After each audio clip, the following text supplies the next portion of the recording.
Good evening. आज हम लोग क्लास 8 का चैप्टर नंबर 9 ले रहे हैं, जो एक पोएम है, a nation strength. What defines it.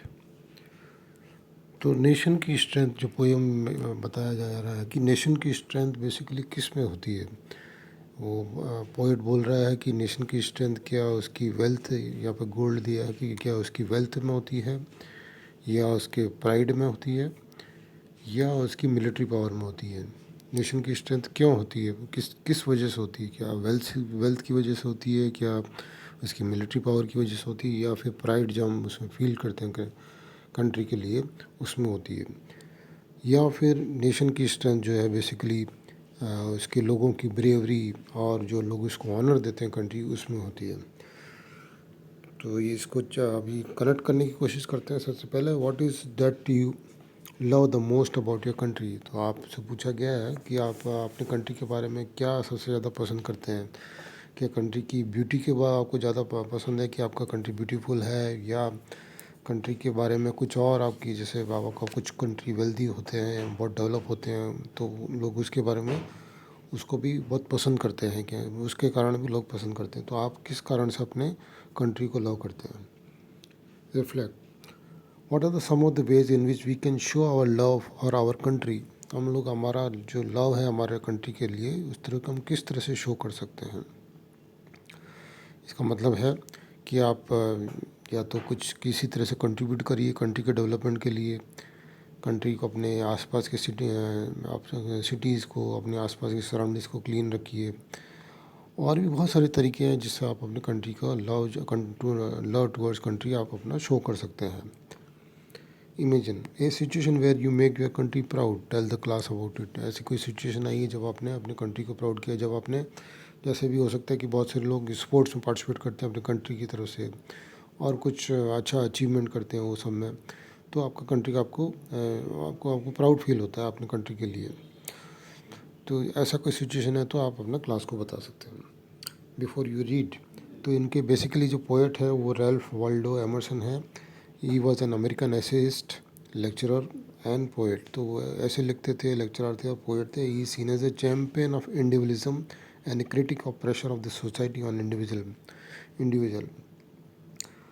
He spread his view through dozen of published essays and more than 1500 public lectures across the United States. तो वो अपने व्यूज़ जो थे वो काफ़ी उन्होंने अपने ऐसे में जो पब्लिश हुए थे उनमें एक्सप्रेस किए हैं, और बहुत सारे उन्होंने पब्लिक लेक्चर भी लिए थे through out the United states. अब ये पोएम के बारे में बता रहे हैं। ये nation strength first appeared in our little kings and queens at home and at school in 1891. Patriotism is a much exploited theme in literature. Much exploited मतलब इसको बहुत ज़्यादा यूज़ किया गया है लिटरेचर में।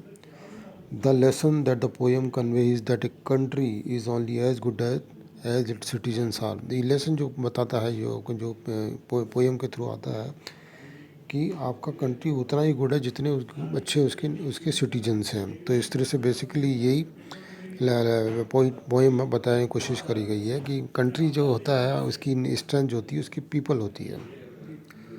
तो आगे बढ़ते हैं, रीड करते हैं। What make a nation pillars high and it's foundation strong.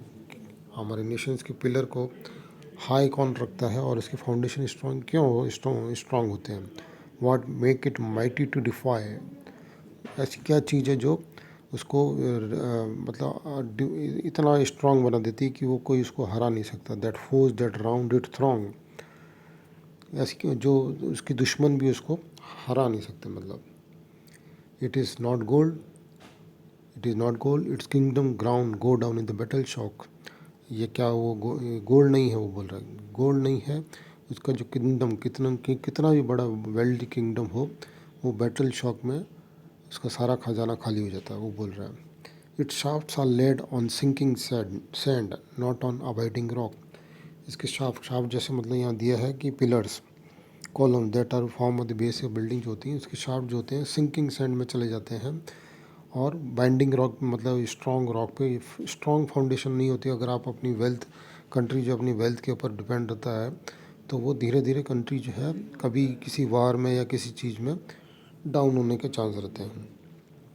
दूसरा पैरा आता है is it sword. Sword means यहाँ पे क्या उसकी वार पावर या वार में जो उसके पास जो माइटी वार पावर होती है उसके कारण वो स्ट्रांग होता है। आज the red dust of empires passed away. वो बोल रहा है कि उस रेड डस्ट को पूछो उन एम्पायर्स की जिनकी जो एम्पायर्स चले गए हैं, मतलब वॉर में चले गए हैं अभी। The blood has turn their stones to rust, their glory to decay. जो उन्होंने ब्लड बहाया है अपने वॉर्स में, वो उसके कारण उनके स्टोन जो रस्ट हो गए। रस्ट हो गए मतलब उनका जो नेशन जो है वो स्ट्रॉन्ग नहीं रहा। देयर ग्लोरी टू डिके, और उनकी ग्लोरी जो थी वो धीरे धीरे ख़त्म हो गई। एंड इज प्राइड, क्या वो प्राइड है जिसके कारण नेशन स्ट्रेंथफुल होता है। और that pride crown has seem to nation sweet, but God has struck इस lecher down in ashes at his feet. But God ने इसकी लेस्चर, उसकी चमक को जो है अपने पैरों में ला दिया है। अब वो बोलता है not gold but only man can make a people great and strong. कि गोल्ड नहीं है, उसकी वेल्थ नहीं है, बट खाली लोग जो हैं, उसके मैन जो हैं, वो एक नेशन को ग्रेट और स्ट्रॉन्ग बनाते हैं। Man for truth and honour sake stand fast and suffer long. Man जो सच्चाई के लिए और ऑनर के लिए हमेशा खड़े रहे और सफ़र हुए हैं। Brave man who work while others sleep, who dare while others fly. Brave man जो काम करते रहते हैं, जो बाकी जब सोते हैं तो ये काम करते हैं और हिम्मत दिखाते हैं जबकि दूसरे लोग भाग जाते हैं। They build a nation pillar deep and lift them to sky. और ऐसे ही ब्रेव मैन जो होते हैं वो नेशन की स्ट्रेंथ बनते हैं और उसको नई ऊंचाइयों की तरफ लेके जाते हैं नेशन को। तो इस तरह से एक पोयम जो थी, बड़ी एक पेट्रियोटिक टाइप की पोयम है, और इसमें वो बताना चाह रहे हैं कि एक जो उसके सिटीजन ही हैं जो एक नेशन की स्ट्रेंथ होते हैं। So this one that was the video about it. So thank you for watching this video. Thank you.